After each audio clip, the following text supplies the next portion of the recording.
यीशु के जन्म की कहानी हज़ारों साल पहले की बात है। नज़रेत नामक शहर में मरियम नाम की एक जवान महिला रहती थी। उन दिनों मरियम का यूसुफ नाम के एक आदमी से प्रेम था। एक रात जब मरियम सो रही थी तो ईश्वर ने उसके सपने में गैब्रियल नाम के एक स्वर्गदूत को भेजा। उसने मरियम को बताया कि वह जल्द ही एक पवित्र आत्मा वाले पुत्र को जन्म देगी, जिसका नाम उसे यीशु रखना होगा। जब यह बात मरियम ने अपने साथी यूसुफ को बताई तो बदनामी के डर से इस खबर को सुनते ही यूसुफ ने मरियम से अलग होने का फैसला कर लिया। यह जानकर ईश्वर का वही स्वर्गदूत यूसुफ को उसके सपने में मिला और उसे बताया कि मरियम एक पवित्र आत्मा को जन्म देगी, इसलिए उसे मरियम से शादी करनी चाहिए और उसके साथ रहना चाहिए। उस स्वर्गदूत की बात सुनकर यूसुफ ने ऐसा ही किया। उन दिनों नजारेत शहर पर रोमन साम्राज्य का हिस्सा हुआ करता था। जब मरियम गर्भवती हुई तो उन्हीं दिनों रोमन राज्य में जनगणना चल रही थी। राज्य के नियमों के अनुसार यूसुफ और उसकी पत्नी मरियम भी जनगणना में अपना नाम लिखवाने के लिए यरूशलेम के बैतलहम नगर चले गए। हालांकि बैतलहम में उन्हें रहने के लिए कोई स्थान नहीं मिला, जिस वजह से वे दोनों एक गौशाले में रुक गए। बैतलहम के उसी गौशाले में ही मरियम ने उस पवित्र आत्मा वाले पुत्र को जन्म दिया और उसका नाम यीशु रखा। जब उस गौशाले में अपने जानवरों की देखभाल करने के लिए एक चरवाहा आया तो ईश्वर के दूतों ने उसे बताया कि उसका उद्धार करने वाला बैतलहम में आज पैदा हुआ है।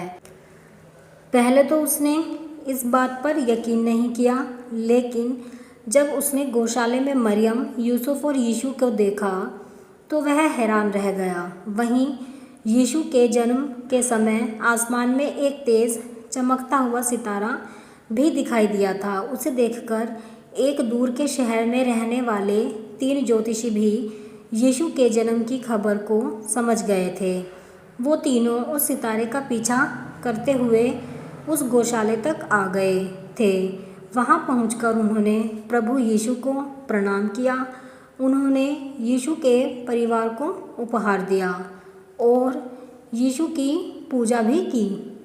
उन तीनों ज्योतिषियों को यह पता था कि उस राज्य का राजा अच्छा नहीं है। उसे जब इसका पता चलेगा तो वह यीशु को मार डालेगा। इसलिए किसी ने भी राजा को यीशु के जन्म के बारे में नहीं बताया। कुछ दिनों के बाद यूसुफ के सपने में एक परी आई, जिसने बताया कि राजा हेरोदेस यीशु को मारने की योजना बना रहे हैं। इसलिए वह अपनी पत्नी मरियम व पुत्र यीशु के साथ मिस्र चला गया।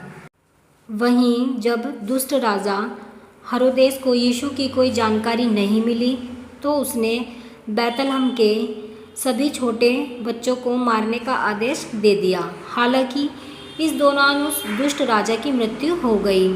इसके बाद यीशु ने अपने परिवार के साथ मिस्र को छोड़ दिया और तीनों ने इज़राइल की यात्रा की। इसके बाद उन्होंने अपना पूरा जीवन नज़ारेत में गुजारा। कहानी से सीख। ईसा मसीह की कहानी हमें यह सीख देती है कि बुराई की कभी जीत नहीं होती है। बुरे लोगों का विनाश करने के लिए ईश्वर हमेशा किसी न किसी रूप में धरती पर आते हैं। आप कमेंट में ज़रूर बताएं कि आपको स्टोरी कैसी लगी है और आपके विचार क्या हैं इस स्टोरी के बारे में। अगर आपको कहानी पसंद आई है तो वीडियो को लाइक करें और चैनल को सब्सक्राइब करें ऐसी ही स्टोरीज़ के लिए।